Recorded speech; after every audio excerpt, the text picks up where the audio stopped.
Welcome back to Revise and Resubmit, the podcast that takes, those really dense academic papers and makes them surprisingly interesting. I'm Pavlov. And I'm Nikita.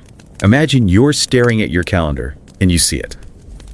That necessary but deeply unpleasant medical procedure. Oh, yeah, like some painful dental work. Exactly. Some painful dental work. You know it's inevitable. You know it's going to hurt. Mm-hmm. But what often feels even worse than the event itself is that tight, stressful, anxious feeling you get while you're waiting. That anticipation. Or another one is navigating that infuriating maze of requirements just to cancel a subscription you don't want anymore. Yes. Yeah. You just desperately want it to be finished. And that visceral feeling, that frustration with waiting, even when the thing you're waiting for is negative, that's the key idea we're exploring today. It's not just about wanting good things to happen faster. It's about this psychological drive to get bad things over with immediately. Right. And all of this is grounded in a really fantastic, rigorously peer-reviewed paper. It's called Impatience for Negative Experiences, and it was published in the Journal of Consumer Psychology, which is a prestigious FT50 listed journal. The author is David J. Hardisty from the University of British Columbia.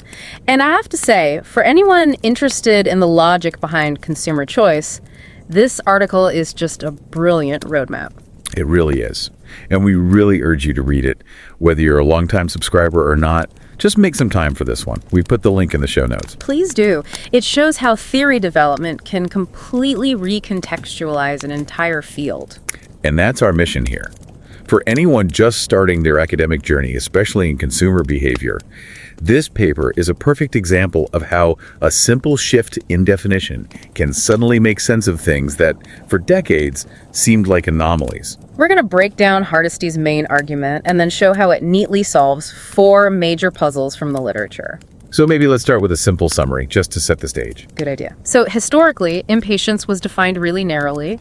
It was just a preference for getting good things sooner, a high discount rate. Right. Hardisty's big idea is to say, wait, impatience is actually an emotion. It's a negative feeling of frustration that comes with waiting, and that feeling applies to all events. Positive or negative? Positive or negative, and that changes everything for how we understand choices about losses. Okay, so let's unpack that foundational shift, because it really does move us from, pure economics into psychology. It does. For decades, the view from thinkers like Fisher and Koopmans was that impatience is a choice.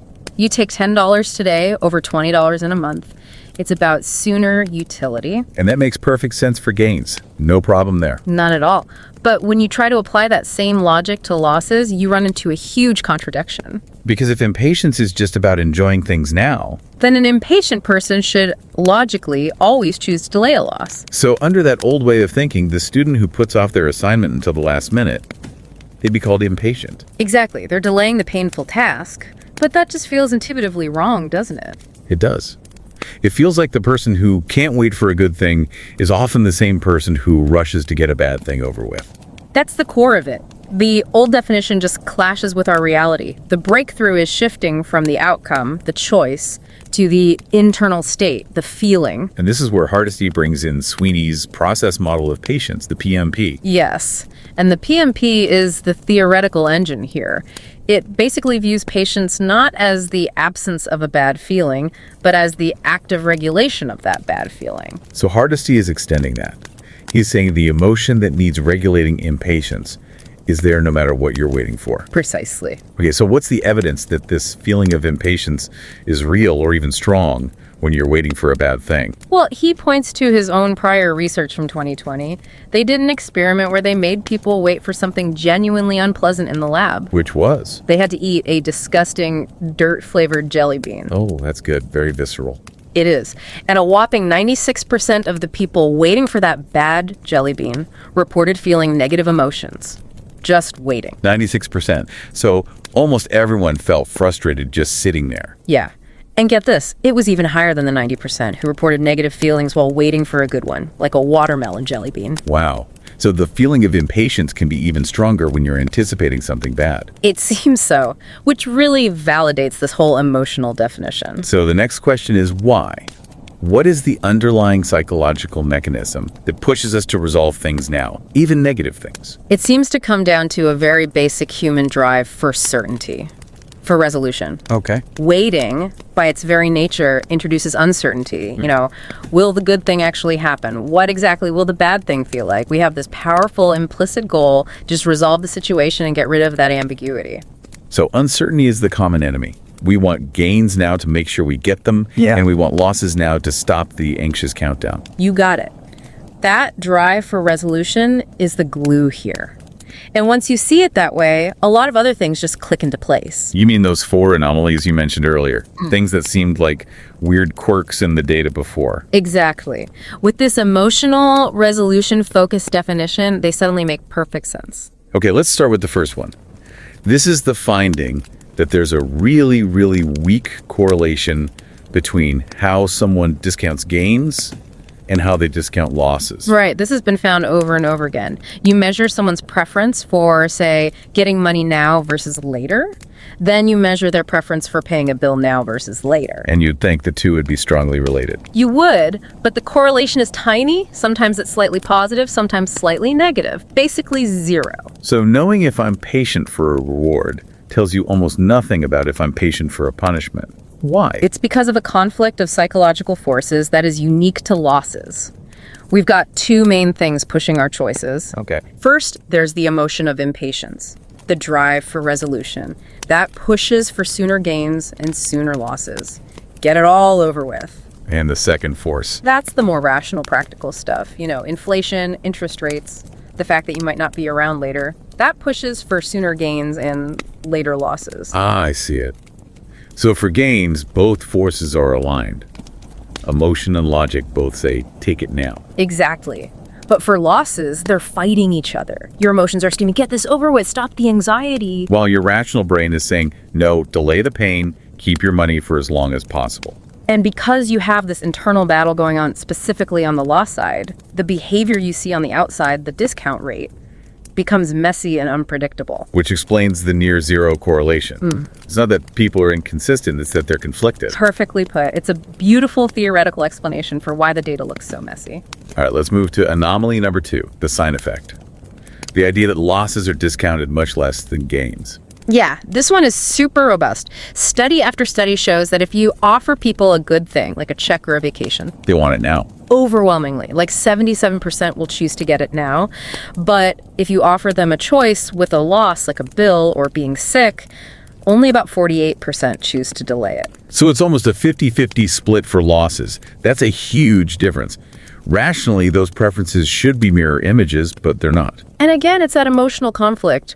For the good stuff, all your psychological and rational forces are aligned. Easy choice. But for the bad stuff, Your rational brain says, delay the $50 bill so you can use the money. But your emotional brain says, pay the bill now and get rid of the anxiety of being in debt.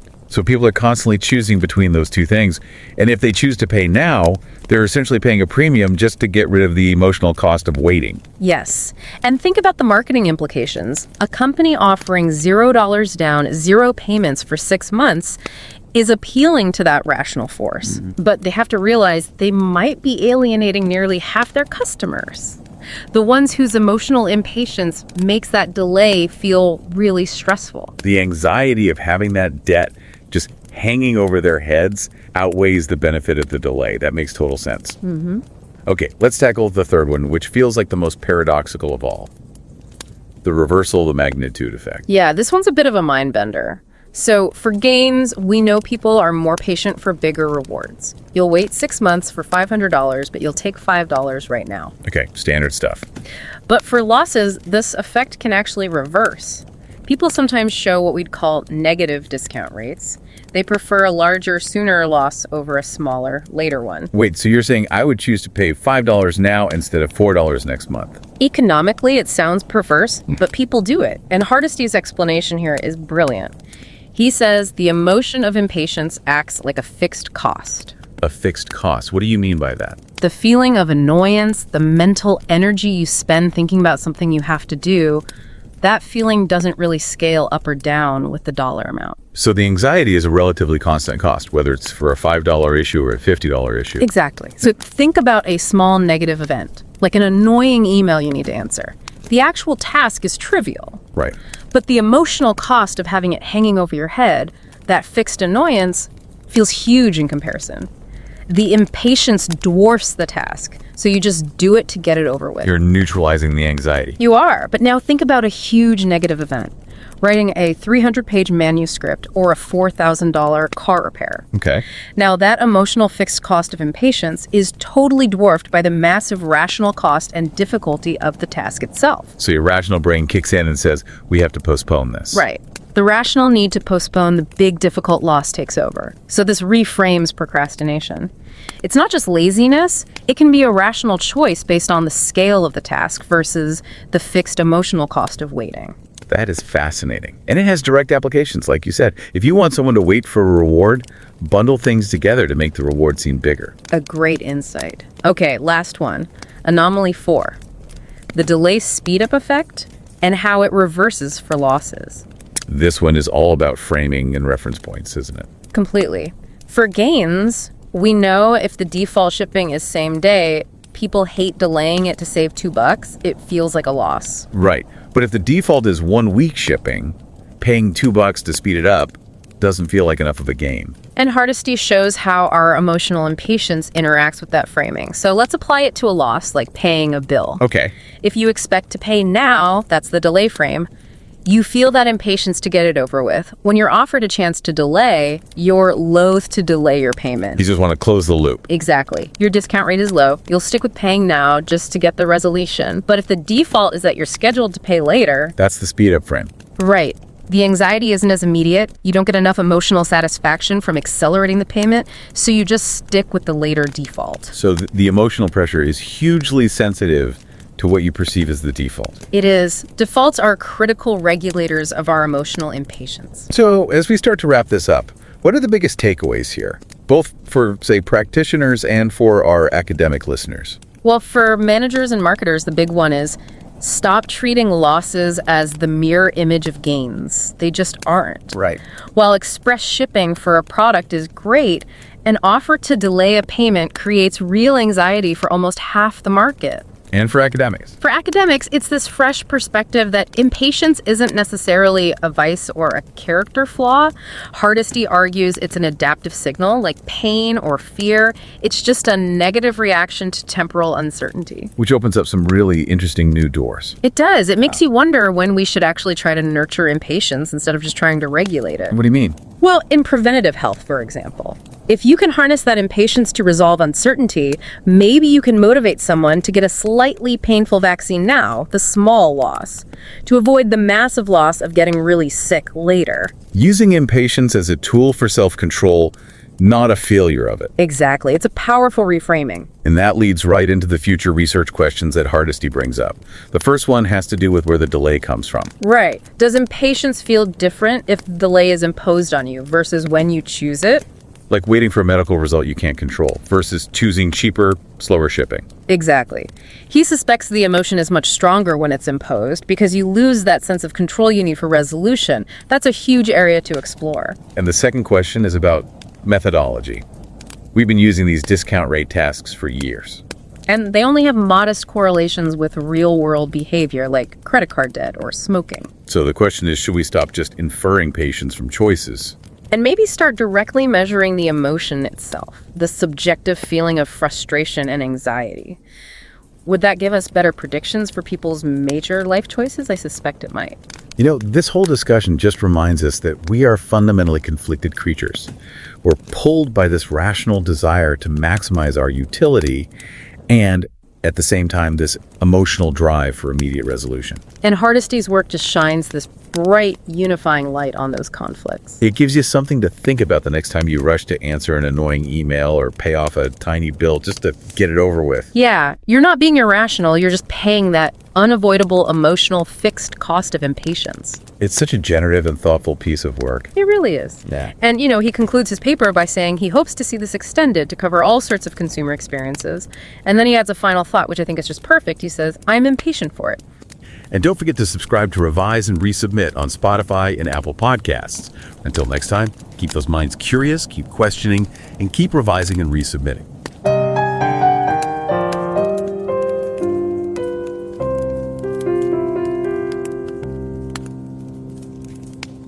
Revise and রিসাবমিটে স্বাগতম।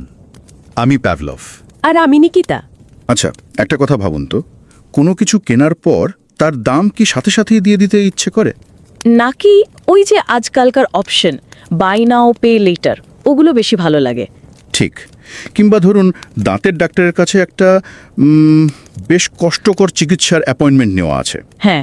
আপনি কি চাইবেন সেটা যত তাড়াতাড়ি সম্ভব হয়ে যাক, নাকি চাইবেন আরও কিছুদিন পরে হোক?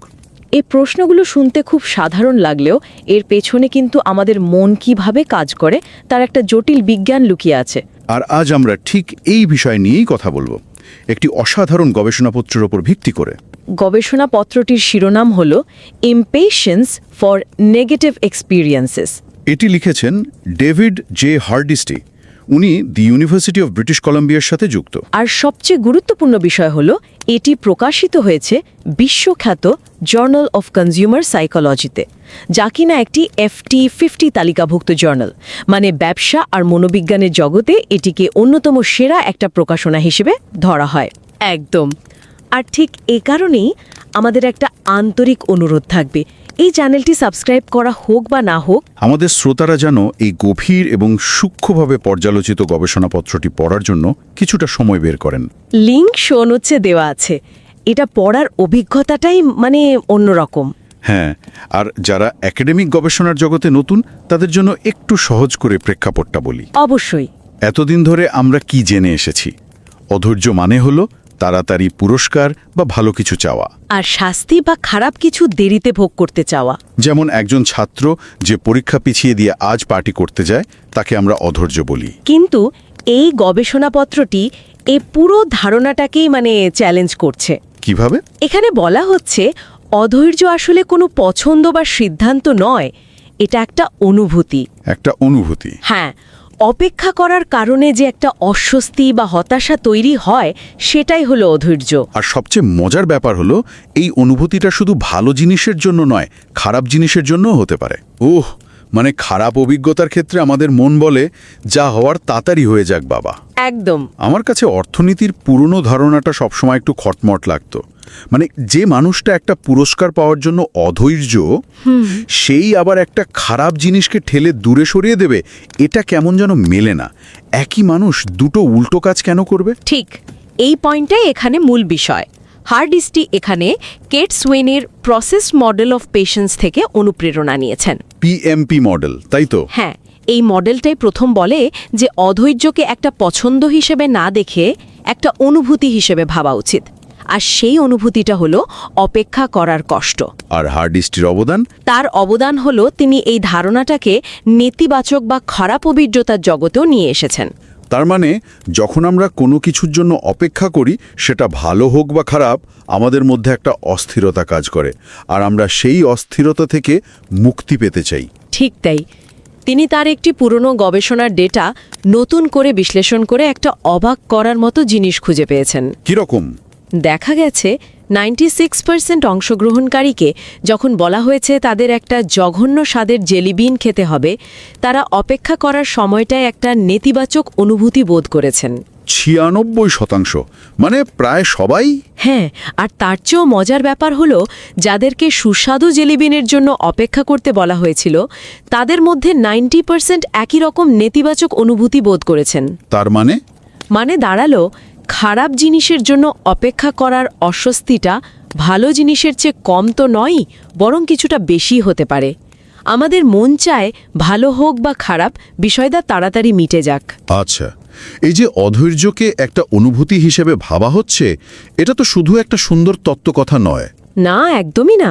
গবেষণাপত্রটায় বলা হয়েছে এটা নাকি ভোক্তা মনোবিজ্ঞানের অনেক পুরনো কিছু ধাঁধারও সমাধান করে দেয়। 4টে বড় অসঙ্গতি বা অ্যানোমেলিকে খুব সুন্দরভাবে ব্যাখ্যা করতে পারে, যা বহু বছর ধরে গবেষকদের ভাবিয়েছে। আচ্ছা, প্রথম ধাঁধাটা দিয়েই শুরু করা যাক।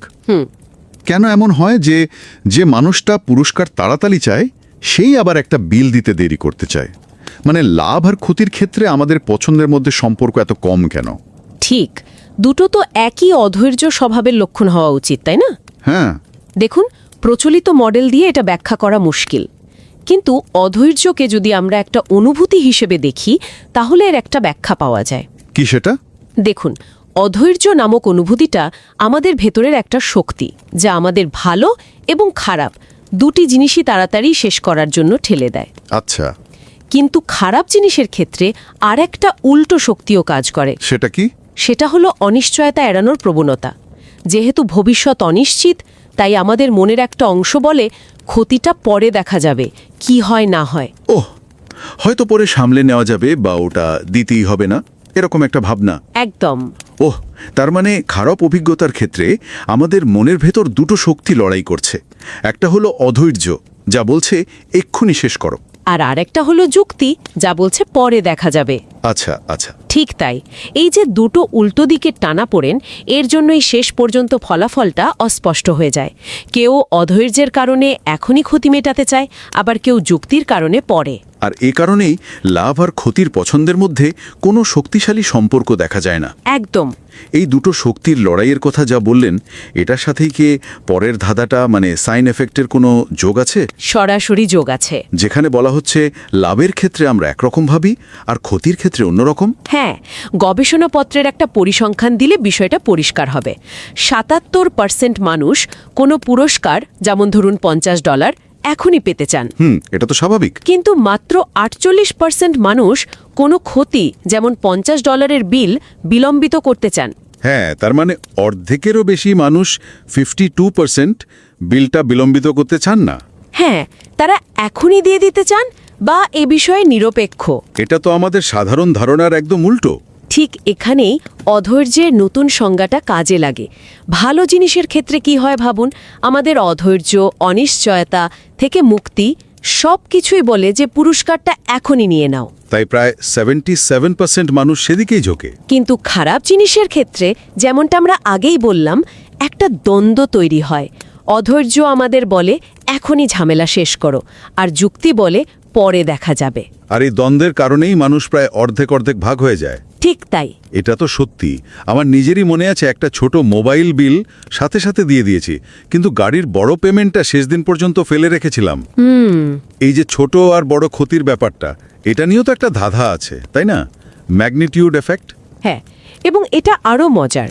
বড় পুরস্কারের জন্য মানুষ বেশি ধৈর্য ধরতে রাজি থাকে, কিন্তু ছোট পুরস্কার এখনই চায়।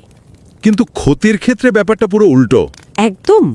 মানুষ ছোটখাটো বিল, যেমন $500, এক্ষুনি দিয়ে দিতে চায়, কিন্তু বড় বিল, ধরুন $50,000, সেটা পরে দেওয়ার জন্য ফেলে রাখে। এটা কেন হয়? এ তো মাথা ঘুরিয়ে দেওয়ার মতো ব্যাপার। এখানে অধৈর্য নামক অনুভূতিটিকে একটি নির্দিষ্ট খরচ বা ফিক্সড কস্টের সাথে তুলনা করা যেতে পারে। Fixed cost? হ্যাঁ, ধরুন অপেক্ষা করার যে মানসিক চাপ বা অস্থিরতা, সেটা একটা ফিক্সড ট্যাক্সের মতো, যা ক্ষতির পরিমাণের ওপর খুব বেশি নির্ভর করে না। আচ্ছা, এবার ভাবুন, $500 একটা বিলের জন্য অপেক্ষা করার যে টেনশন, আর $50,000 বিলের জন্য অপেক্ষা করার টেনশনটা কিন্তু প্রায় একই। ও, বুঝেছি। মানে $500 বিলের তুলনায় ওই টেনশনটা অনেক বড় মনে হয়, তাই আমরা তাড়াতাড়ি দিয়ে দিই ঝামেলা মেটাতে। ঠিক। আর $50,000 বিলের বিশাল অঙ্কের তুলনায় ওই একই টেনশনটা কিছুই মনে হয় না, তাই আমরা বিলটা ফেলে রাখি। অসাধারণ একটা ব্যাখ্যা। ঠিক তাই। ছোট ক্ষতির ক্ষেত্রে অপেক্ষা করার অস্বস্তিটা মূল ক্ষতির চেয়ে বড় মনে হয়, কিন্তু বড় ক্ষতির ক্ষেত্রে মূল ক্ষতির পরিমাণটাই এত বেশি যে অপেক্ষার অস্বস্তিটা তার তুলনায় পাত্তা পায় না। সবই তো বোঝা গেল, কিন্তু আরেকটা জিনিস আছে, এই যে প্রত্যাশার ব্যাপারটা। Reference point. হ্যাঁ, যেমন অনলাইন শপিংয়ের ক্ষেত্রে যদি কোনো প্রোডাক্টের ডেলিভারি আজকেই হওয়ার কথা থাকে, তাহলে সামান্য ডিসকাউন্ট দিলেও আমরা 1 সপ্তাহ অপেক্ষা করতে চাই না। কিন্তু যদি ডেলিভারি 1 সপ্তাহ পরেই হওয়ার কথা থাকে, তখন অতিরিক্ত টাকা দিয়ে আমরা ডেলিভারি তাড়াতাড়ি করতেও তেমন আগ্রহী হই না। ঠিক। বিল পেমেন্টের ক্ষেত্রে নাকি এটা উল্টে যায়। হ্যাঁ, এখানে আমাদের প্রত্যাশা বা রেফারেন্স পয়েন্ট মূল ভূমিকা পালন করে। ব্যাপারটা আমাদের প্রত্যাশার উপর নির্ভর করে। আপনি যদি ভাবেন আজকেই জিনিসটা পাবেন, তাহলে একদিন দেরি হলেই মেজাজ খারাপ হবে, কারণ প্রত্যাশা পূরণ হয়নি। একদম। তখন অধৈর্য বেড়ে যায়। কিন্তু যদি আগে থেকেই জানেন 1 সপ্তাহ লাগবে, তখন সেটা আপনার প্রত্যাশার মধ্যেই থাকে, তাই অধৈর্য কম কাজ করে। আর বিল পেমেন্টের ক্ষেত্রে? বিল পেমেন্টের ক্ষেত্রে যে পেমেন্ট আজ দেওয়ার কথা, মানে রেফারেন্স পয়েন্ট হলো আজ, তা বিলম্বিত করতে আমরা একদমই চাই না। কারণ অধৈর্যের অনুভূতি আমাদের বলে তাড়াতাড়ি ঝামেলা মেটাও। আচ্ছা, কিন্তু যে বিল 1 সপ্তাহ পরে দেওয়ার কথা সেটাকে এগিয়ে এনে আজ দেওয়ার জন্য আমরা তেমন কোনো তাগিদ বোধ করি না, কারণ সেখানে তো অপেক্ষার কোনো অস্বস্তিই নেই। ঠিক তাই এখানেও লাভের আচরণের ঠিক উল্টোটা দেখা যায়। আচ্ছা, এই যে এত কিছু জানলাম, ভোক্তা মনোবিজ্ঞানের এতগুলো পুরনো ধাঁধার সমাধান হলো, আমাদের দৈনন্দিন জীবনে বা ব্যবসার জগতে এর কোনো বাস্তব প্রয়োগ আছে কি? অবশ্যই আছে, এবং এটা খুবই গুরুত্বপূর্ণ একটা প্রশ্ন। মার্কেটারদের জন্য প্রথম শিক্ষা হলো ওই যে buy now pay later offer. হ্যাঁ, ওটা সবার জন্য আকর্ষণীয় নাও হতে পারে। এই গবেষণার ডেটা বলছে প্রায় অর্ধেক গ্রাহক হয়তো এখনই পেমেন্ট করে দুশ্চিন্তা মুক্ত হতে বেশি পছন্দ করেন। তার মানে গ্রাহকদের পেমেন্টের ক্ষেত্রে একাধিক অপশন দেওয়াটা জরুরি। একদম। আর কিছু? হ্যাঁ, যেমন বড় কোনো কাজকে যদি ছোট ছোট ভাগে ভেঙে দেওয়া যায় তাহলে গ্রাহকদের অধৈর্যকে ইতিবাচকভাবে কাজে লাগানো যেতে পারে। যেমন? ঠিক যেমন ডুওলিঙ্গো অ্যাপটা করে, তাই না?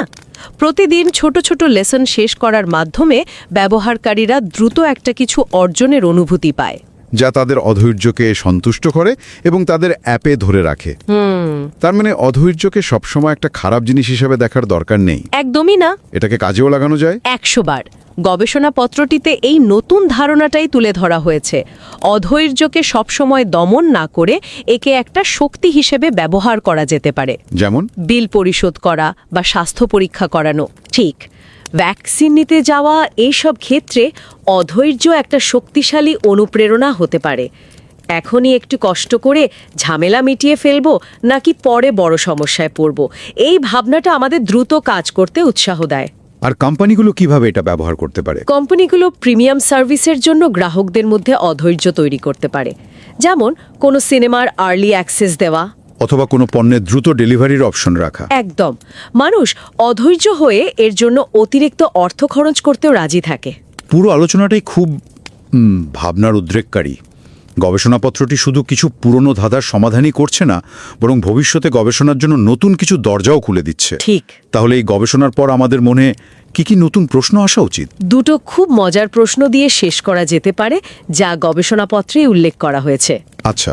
প্রথমটা হলো যে দেরিটা আমাদের ওপর চাপিয়ে দেওয়া হয়, যেমন ফ্লাইট ডিলে, আর যে দেরিটা আমরা নিজেরা বেছে নিই, এই দুই ক্ষেত্রে আমাদের অধৈর্য কি একরকম হয়? আমার তো ধারণা চাপিয়ে দেওয়া বিলম্বের ক্ষেত্রে অধৈর্য অনেক বেশি হবে। খুব যৌক্তিক পয়েন্ট। আর দ্বিতীয় প্রশ্নটি আরও মৌলিক। কিরকম? অধৈর্যকে যদি একটা অনুভূতি হিসেবে সরাসরি মাপা যায়, তাহলে সেটা কি মানুষের বাস্তব জীবনের পছন্দগুলোকে, যেমন ধূমপান করা, ক্রেডিট কার্ডের ঋণ নেওয়া বা অস্বাস্থ্যকর খাবার খাওয়া, হ্যাঁ, এই পছন্দগুলোকে প্রচলিত অর্থনৈতিক মডেলগুলোর চেয়ে ভালোভাবে ব্যাখ্যা করতে পারবে? যদি পারে, তাহলে তো এটা জনস্বাস্থ্য এবং ব্যক্তিগত অর্থ ব্যবস্থাপনার ক্ষেত্রে একটা যুগান্তকারী পরিবর্তন আনতে পারে। ঠিক তাই। সত্যি এই প্রশ্নগুলো নিয়ে আরও অনেক কাজ করার সুযোগ আছে।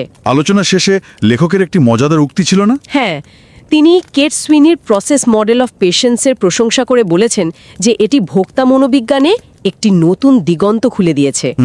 লেখক আশা করেন এই মডেলটি যেন ভোক্তার সব ধরনের অভিজ্ঞতা, ভালো মন্দ এবং মিশ্র, সবকিছুকে অন্তর্ভুক্ত করে আরও প্রসারিত হয়। আর তার শেষ লাইনটা ছিল বেশ মজার, তাই না? হ্যাঁ, শেষ লাইনে তিনি রসিকতা করে লিখেছেন, সত্যি বলতে তিনি এর জন্য অধীর আগ্রহে অপেক্ষা করছেন। অর্থাৎ এই বিষয়ে আরও গবেষণার জন্য তিনি নিজেই অধৈর্য হয়ে আছেন। একদম। এই কথাটা পুরো আলোচনার মূল সুরটাকেই সুন্দরভাবে ধরে রাখে।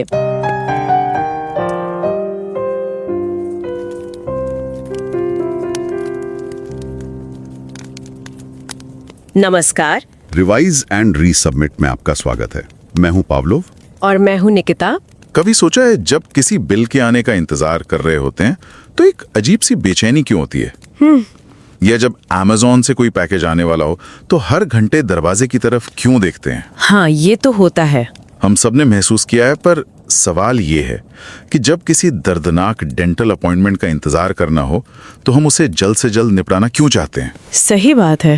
ऐसा लगता है कि हम अच्छी और बुरी दोनों ही चीजों के इंतजार से नफरत करते हैं। ये हमारी रोजमर्रा की जिंदगी का हिस्सा है। लेकिन इन भावनाओं के पीछे का जो विज्ञान है और ये हमारे फैसलों को कैसे बदलता है, आज हम इसी पर बात कर रहे हैं। और ये सवाल सिर्फ दिलचस्पी नहीं है। नहीं, बिल्कुल नहीं। इसे समझने के लिए हमें मनोविज्ञान की दुनिया के एक बहुत ही प्रतिष्ठित रिसर्च पेपर में उतरना होगा। अच्छा। हाँ, ये लेख जर्नल ऑफ कंज्यूमर साइकोलॉजी में प्रकाशित हुआ है, जो अकादमिक दुनिया में मतलब FT50 लिस्ट में है और बहुत सम्मान से देखा जाता है। वाह। इसे डेविड जे हार्डिस्टी ने लिखा है, जो ब्रिटिश कोलंबिया विश्वविद्यालय से हैं। और हम श्रोताओं से कहना चाहेंगे कि वे इस चैनल को सब्सक्राइब करें या ना करें, पर इस बेहतरीन लेख को पढ़ने के लिए समय जरूर निकालें। बिल्कुल, इसका लिंक शो नोट्स में है। और ये चर्चा उन लोगों के लिए एक बेहतरीन शुरुआत है जो जानना चाहते हैं कि ये मनोवैज्ञानिक सिद्धांत असल में बनते कैसे हैं। हाँ, पर्दे के पीछे की सोच को समझने जैसा है। तो चलिए शुरू करते हैं। आमतौर पर जब हम अधीरता या इम्पेशेंस के बारे में सोचते हैं तो क्या ख्याल आता है? देखिए, परंपरागत सोच तो यही कहती है कि अधीरता एक तरह का चुनाव है। एक चुनाव? हाँ, कि आप भविष्य में मिलने वाले बड़े इनाम के बजाय अभी मिलने वाला छोटा इनाम चुन लेते हैं।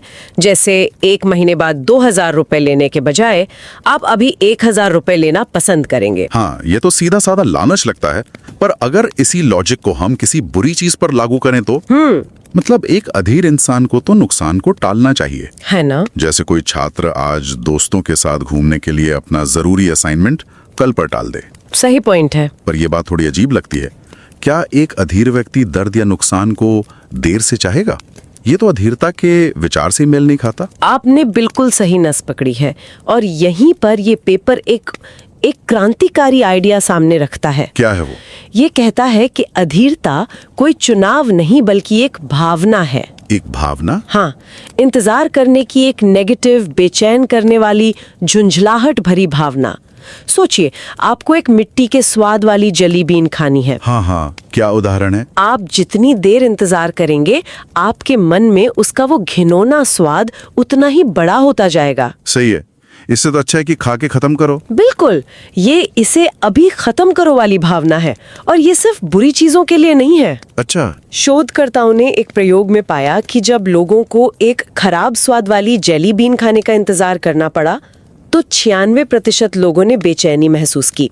ठीक है, ये तो समझ आता है। लेकिन हैरानी की बात यह है कि अच्छी स्वाद वाली जेली बीन का इंतजार करते हुए भी 90% लोगों ने बेचैनी महसूस की। कमाल है। मतलब इंतजार अपने आप में एक नकारात्मक एहसास है, चाहे नतीजा अच्छा हो या बुरा। बिल्कुल। और शायद बुरी चीजों के लिए ये एहसास थोड़ा और तेज होता है। अच्छा। तो ये एक बहुत बड़ा बदलाव है। अधीरता एक आदत नहीं, एक भावना है। अगर ये सच है तो इसे व्यवहार विज्ञान की उन गुत्थियों को सुलझाना चाहिए जिन्हें अब तक के सिद्धांत समझा नहीं पाए हैं। हाँ, जिन्हें शोधकर्ता विसंगतियां या अनोमलीज कहते हैं। और ये विचार उन पहेलियों को बड़ी खूबसूरती से सुलझाता है। तो चले पहली पहेली पर। जरूर। पहली पहेली, फायदे और नुकसान को लेकर हमारा रवैया इतना अलग अलग क्यों होता है? रिसर्च में ये बार बार देखा गया है कि जो इंसान इनाम जल्दी पाना चाहता है, जरूरी नहीं कि वो नुकसान भी जल्दी झेलना चाहे। मतलब दोनों व्यवहारों में कोई मजबूत रिश्ता नहीं मिलता। कोई रिश्ता नहीं। ये तो सच में अजीब है। अगर कोई स्वभाव से ही अधीर है तो उसे हर चीज जल्दी चाहिए या हर चीज से जल्दी छुटकारा पाना चाहिए? दोनों में कोई तालमेल क्यों नहीं है? इसका जवाब उस भावना और तर्क के अंदरूनी लड़ाई में छिपा है। भावना और तर्क? हाँ, देखिए, अधीरता की जो भावना है वो तो हमें दोनों ही सूरतों में अभी खत्म करो के लिए उकसाती है, चाहे वो इनाम हो या नुकसान। ठीक है। लेकिन हमारे अंदर एक तार्किक दिमाग भी तो है। और तर्क क्या कहता है? तर्क कहता है कि इनाम अभी ले लो, भविष्य का क्या भरोसा, और नुकसान को जितना हो सके टाल दो, क्या पता वो कभी आए ना या कम हो जाए। अच्छा, तो ये भावना और तर्क के बीच एक तरह की रस्साकशी है। बिल्कुल। जब इनाम की बात आती है तो भावना और तर्क दोनों एक ही तरफ खींचते हैं, अभी ले लो। लेकिन जब नुकसान की बात आती है तो भावना कहती है अभी चुकाओ, और तर्क कहता है बाद में देखेंगे। एकदम सही। और जब ये दोनों विरोधी ताकतें एक दूसरे से टकराती हैं तो उनका कुल असर लगभग 0 हो जाता है। इसीलिए दोनों व्यवहारों में कोई गहरा संबंध नहीं दिखता, क्योंकि हमारे दिमाग में दो अलग अलग सिस्टम काम कर रहे हैं। एग्जैक्टली। एक मिनट, यहाँ मैं थोड़ा उलझ गई हूँ। अगर अधीरता की भावना हमें हर चीज को अभी खत्म करो के लिए उकसाती है, तो 5000 के बिल को चुकाने के लिए भी वही बेचैनी होनी चाहिए जो 5000 का चेक पाने के लिए होती है। फिर आंकड़ों में इतना बड़ा अंतर क्यों है? क्या अंतर है? रिसर्च कहती है कि लगभग 77% लोग चेक तुरंत चाहते हैं, लेकिन बिल को टालने का विकल्प सिर्फ 48% लोग ही चुनते हैं। अच्छा सवाल है। लोग बिल को लेकर उतने उतावले क्यों नहीं हैं? बहुत अच्छा सवाल है, और ये हमें दूसरी पहेली पर ले आता है। जवाब उसी मनोवैज्ञानिक टकराव में है। ओके, ठीक है, इसलिए 77% लोग उसे तुरंत चाहते हैं। हाँ, लेकिन जब बुरी चीज की बात आती है, जैसे 5000 का बिल, तो लड़ाई शुरू हो जाती है। भावना बनाम तर्क। बिल्कुल, भावना कहती है इस चिंता को अभी खत्म करो, जबकि तर्क कहता है पैसे बाद में देना ज्यादा समझदारी है, अभी अपने पास रखो। और इस टकराव की वजह से लोग बट जाते हैं। हाँ, लगभग आधे लोग भावना की सुनते हैं और तुरंत निपटाना चाहते हैं, और बाकी आधे तर्क की सुनकर उसे टाल देते हैं। तो इसका मतलब अभी खरीदें, बाद में भुगतान करें, या बाय नाउ पे लेटर जैसी स्कीमें इतनी मुश्किल क्यों हैं? वे हमारे तर्क को तो लुभाती हैं कि दर्द को टाल दो, लेकिन लगभग आधे ग्राहकों के लिए वे एक लगातार बनी रहने वाली चिंता पैदा कर देती हैं। वही बेचैनी वाली भावना जिसके बारे में हम बात कर रहे हैं। आपने एकदम सही पकड़ा। ये उस स्कीम का दोहरा पहलू है। हाँ, कुछ लोगों के लिए सुविधा और कुछ के लिए मानसिक बोझ। ये तो हुई छोटी मोटी रकम की बात, पर क्या ये नियम बड़ी रकम पर भी लागू होता है? अच्छा पॉइंट है। क्योंकि मुझे लगता है कि जब बात हजारों या लाखों की हो तो लोग ज्यादा इंतजार करने को तैयार हो जाते हैं। क्या रिसर्च भी यही कहती है? हाँ, और ये हमें तीसरी पहेली की ओर ले जाता है। अजीब बात यह है कि हम 50,000 रुपए के लिए 6 महीने इंतजार करने को तैयार हो सकते हैं, बजाय अभी 40,000 लेने के। ठीक है। लेकिन नुकसान के मामले में ये पूरी तरह उल्टा हो जाता है। कैसे? बहुत से लोग अगले महीने 400 रुपए देने के बजाय अभी 500 रुपए देना पसंद करेंगे, सिर्फ उस चीज से छुटकारा पाने के लिए। ये तो आर्थिक रूप से बेतुका लगता है। आप ज्यादा पैसे क्यों देंगे सिर्फ जल्दी देने के लिए? बेतुका लगता है ना, पर इसे समझने के लिए इंतजार की भावना को एक फिक्स कॉस्ट या निश्चित लागत की तरह सोचिए। एक निश्चित लागत। हाँ, ये जो झुंझुलाहट है, ये चाहे 500 रुपए के बिल के लिए हो या 50,000 के लिए, ये लगभग एक जैसी ही रहती है।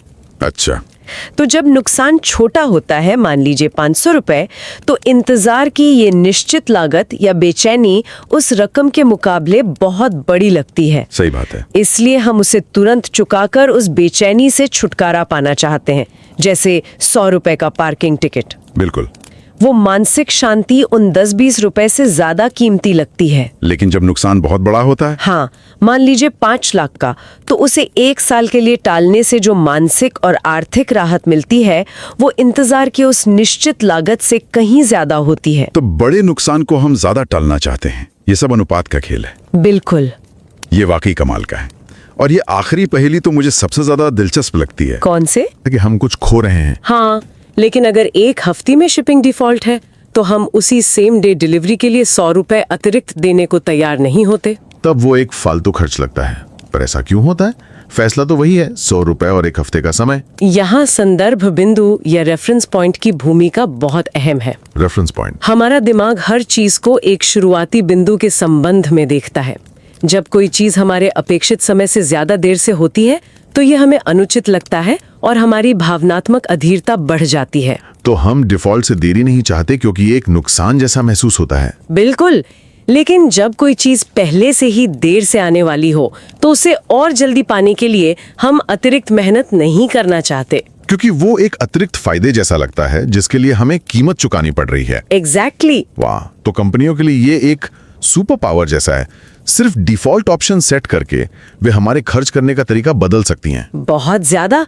ये दिखाता है कि हमारे फैसले कितने ज्यादा संदर्भ पर निर्भर करते हैं और कितने कम तर्क पर। तो इन सभी अजीब व्यवहारों और पहेलियों को समझने के बाद इसका निचोड़ क्या है? कोई नया शोधकर्ता या कोई बाजार में काम करने वाला व्यक्ति इससे क्या सीख सकता है? शोधकर्ताओं के लिए सबसे बड़ा सबक है कि अपनी बुनियादी धारणाओं को चुनौती दें। जैसे? दशकों तक हम अधीरता को एक तार्किक चुनाव मानकर मापते रहे।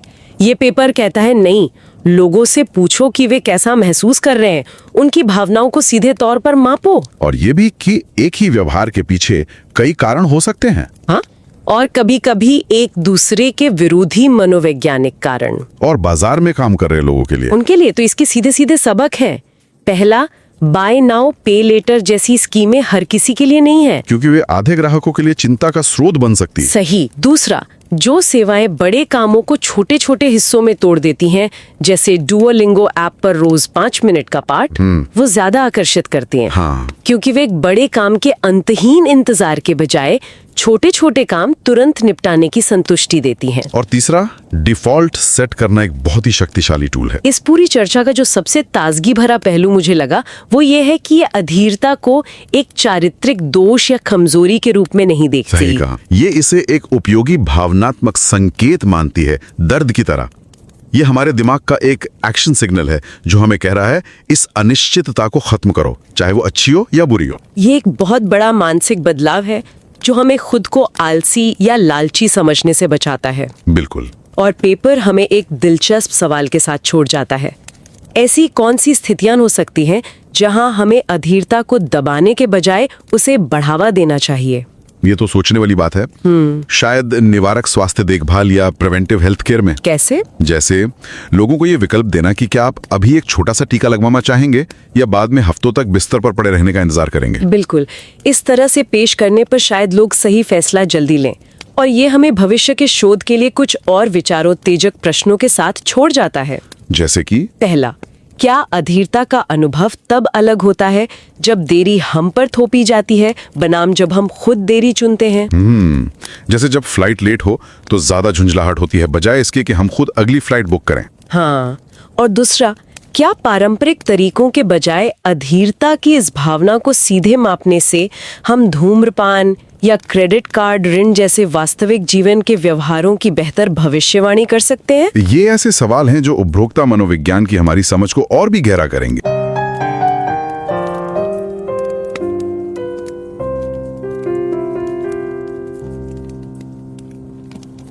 Forestil dig lige, at du sidder i venteværelse hos tandlægen.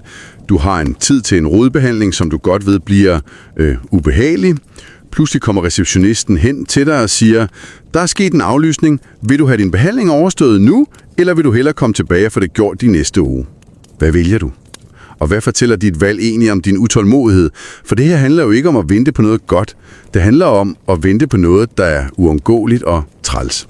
Lige præcis den her type dilemma er altså selve kernen i en virkelig fascinerende kommentar skrevet af David J. Hardisty fra University of British Columbia, og den er publiceret i det prestigefyldte Journal of Consumer Psychology, som jo er et af de tidsskrifter, der er på den her anerkendte FT50-liste, altså en liste over de absolut førende tidsskrifter inden for erhvervsforskning. Ja, og vi vil faktisk virkelig opfordre dig til at tage dig tid til at læse den. Uanset om du følger med her fast eller ej, så er det en utrolig gennemtænkt og grundigt fagfeltbedømt artikel, som er værd at bruge tid på. Du finder selvfølgelig et link i vores noter. Vores mål her er ligesom at pakke idéerne ud for dig, især hvis du måske er ny inden for akademisk forskning og er ved at finde dine ben i den verden. Helt grundlæggende er artiklens centrale pointe, at vi nok har misforstået, hvad utålmodighed egentlig er. Traditionelt har man jo set det som et valg, at du foretrækker en mindre belønning nu, frem for en større belønning senere. Men Hardisty foreslår, at vi i stedet skal se utålmodighed som en følelse. Den der krybende frustration og det ubehag, vi oplever, mens vi venter. Og den følelse, den rammer os ikke kun, når vi venter på gode ting, men måske i endnu højere grad, når vi venter på, at noget negativt skal overstås. Okay, lad os lige pakke den ud. For den traditionelle definition har altid virket lidt bagvendt for mig, når det gælder negative ting. Ifølge den er en utålmodig person en, der vil udskyde en regning for at nyde nuet lidt længere. Men helt ærligt føles det ikke langt mere utålmodigt at ville rive plastret af og få det overstået med det samme? Præcis. Det er kernen i argumentet. Hardisty siger, at vi skal skelne skarpt mellem to ting. På den ene side har vi diskontering, som er det økonomiske begreb for selve valget. Altså om at udskyde eller fremskynde ting. På den anden side har vi utålmodighed, som er den rå, grundlæggende følelse af frustration over at vente. Han bygger videre på en model for forskeren Kate Sweeney, kaldet Process Model of Patience, PMP.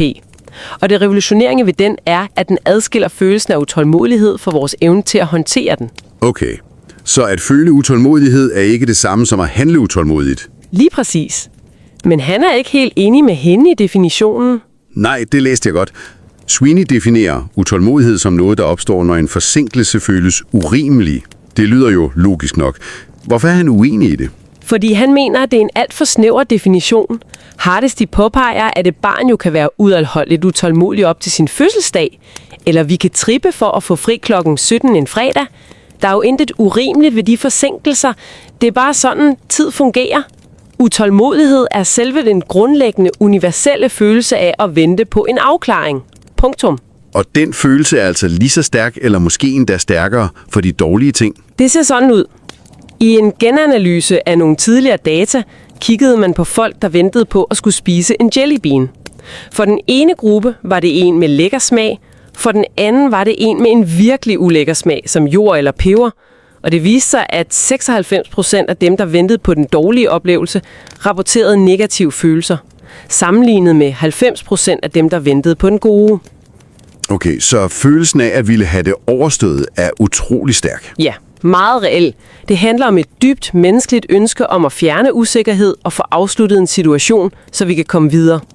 Og her bliver det virkelig interessant. For hvis man accepterer den præmis, at utålmodighed er en universel følelse, så kan den tanke pludselig forklare en hel række mærkelige resultater, eller anomalier, som forskere har kløet sig i hovedet over i årtier. Ja, ting som den gamle model har haft virkelig svært ved at forklare. Lad os tage den første, som er ret fundamental. Der er næsten ingen sammenhæng mellem, hvordan en person håndterer ventetid for gevinster og for tab. Okay, vent. Vil det sige, at en persons vilje til at vente på flere penge slet ikke forudsiger, om den samme person vil have en regning overstået nu? Overhovedet ikke, nej. Sammenhængen er tæt på 0. Det er da underligt. Man skulle jo tro, at tålmodighed var et personlighedstræk. Enten er man tålmodig, eller også er man det ikke. Jeg kender der folk, der er super tålmodige med at spare op, men som absolut skal betale en parkeringsbøde i samme sekund, den lander i e-boks. Hvordan kan det være? Det er fordi, der er forskellige kræfter på spil. Forestil dig, at du har 2 heste, der trækker en vogn. For en gevinst, lad os sige en lottogevinst, trækker begge heste i samme retning nu. Den ene hest er din følelsesmæssige utålmodighed, der bare vil have pengene. Den anden hest er din rationelle fornuft, der siger, at penge i hånden er bedre end penge i fremtiden. De arbejder sammen. Okay, men for et tab som parkeringsbøden, der trækker de i hver sin retning. Lige præcis. Der siger din følelsesmæssige utålmodighedshest, få det overstået nu, så du ikke skal tænke mere på det. Men din fornuftshest trækker i den stik modsatte retning og siger, udskyd det, måske har du bedre råd næste måned, måske forsvinder den. De 2 kræfter modarbejder hinanden, og resultatet er, at der ikke er nogen klar retning, og derfor ser vi heller ingen klar sammenhæng i folks adfærd. Okay. Det er ikke fordi, vi er inkonsistente, det er fordi situationen er fundamentalt mere konfliktfyldt for tab. Præcis. Det forklarer den manglende sammenhæng. Men hvad så med de kalder sign-effekt? At vi diskonterer tab meget, meget mindre end gevinster. Det lyder teknisk. Hvad betyder det i praksis? Det betyder, at vi er langt mere opsatte på at få gode ting nu, end vi er på at udskyde dårlige ting. I et klassisk studie så man, at hele 77% af deltagerne valgte at få en god ting nu, i stedet for en lidt større ting senere. Men når det galt om at udskyde en dårlig ting, var det kun 48%, der valgte at udskyde den. Wow.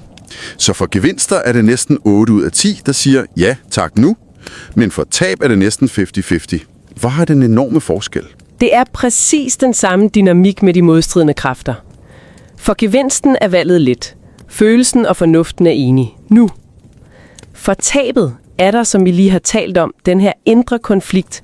Følelsen siger nu, fornuften siger senere. Og så deler folk sig næsten ligeligt på midten. For marketingfolk er det jo en kæmpe indsigt. Hvordan det? Jamen, det betyder, at et køb nu, betal senere tilbud måske slet ikke er så universelt genialt, som man skulle tro. Det appellerer stærkt til den ene halvdel, mens den anden halvdel tænker, nej tak, jeg vil hellere betale nu og få det ud af verden. Det giver mening. Og så er der magnitude-effekt, altså størrelseseffekten, som åbenbart bliver vendt helt på hovedet for tab. Normalt er vi jo mere tålmodige, når belønningen er stor. De fleste vil hellere vente et år på 5.000 kroner end på 50 kroner.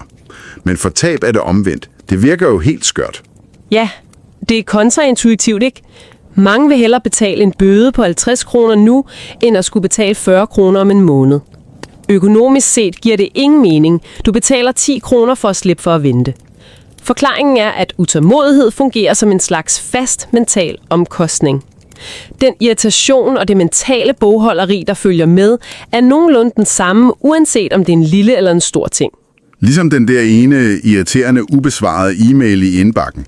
Den kan fylde lige så meget mentalt som et stort projekt. Præcis den. For små tab, som de 50 kroner, føles den mentale irritation ved at vente uforholdsmæssigt stor. Så vi betaler gerne en lille præmie for at få det ud af verden. Men for store tab, lad os sige en regning på 5.000 kroner, der overskygges den faste irritation fuldstændig af selve tabets enorme størrelse. Her vinder fornuften. Okay, den sidste anomali er delay speed-up-effekten. Igen, hvad betyder det for os almindelige mennesker? Det handler om vores udgangspunkt, vores referencepunkt. For gevinster hader vi, når ting bliver forsinket. Hvis du har bestilt en pakke med levering i dag, og den bliver forsinket, bliver du irriteret, men du er ikke nødvendigvis villig til at betale ekstra for at få den leveret hurtigere end lovet. Dit udgangspunkt er i dag, og alt, der er dårligere, føles som et tab. For tab er det spejlvendt. Hvordan det? Jamen, hvis du forventer at skulle betale en regning nu, er du meget uvillig til at udskyde den, selv hvis du kunne spare lidt penge. Du er mentalt indstillet på at få det overstået. Men hvis du fra starten forventer at skulle betale regningen senere, så er du ikke specielt motiveret til at betale den før tid, selvom der måske er en lille rabat. Igen er det den der følelse af at ville have det overstået, der dominerer, når dit mentale udgangspunkt er nu.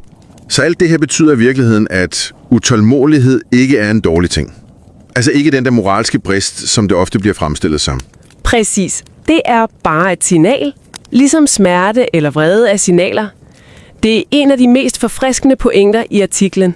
Så i stedet for altid at tænke på, hvordan vi kan bekæmpe vores utålmodighed, kan vi begynde at spørge, hvornår er det en fordel at opdyrke den? Til at betale dine regninger, få booket den der lægetid eller få taget en vaccine. Men hvordan vaccinen? Jamen, en effektiv måde at motivere folk på kan netop være den afvejning. Vil du have et lille hurtigt stik nu, eller vil du gå rundt i uvished og risikere at blive meget syg senere? Den utålmodighed efter at få usikkerheden og truslen overstået er en stærk, positiv motivator. Man kan frame valget, så utålmodigheden arbejder for det sunde valg. Og for virksomheder, de kan vel også bruge det her? Absolut. Det kan retfærdiggøre, at man tager en premiumpris for tidlig adgang til en film eller et spil. Man appellerer direkte til den der stærke følelse af utålmodighed. Man sælger ikke bare et produkt, man sælger en fremskyndet afklaring. Artiklen slutter med et par rigtig gode åbne spørgsmål.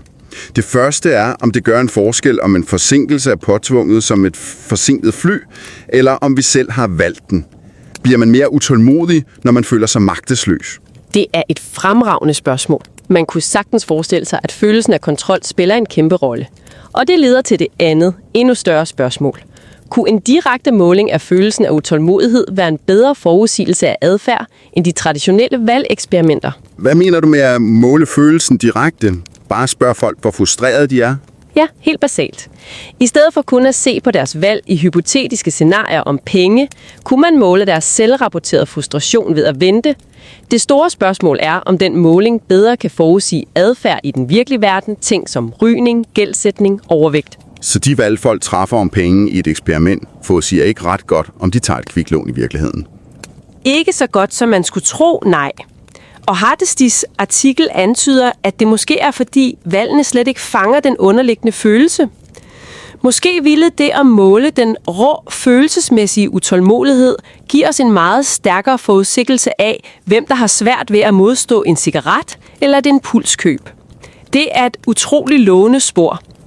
Så hvis vi skal samle trådene, så er det helt centrale skifte her, at se utålmodighed som en følelsesmæssig reaktion på at vente på en afklaring, uanset om den afklaring er positiv eller negativ.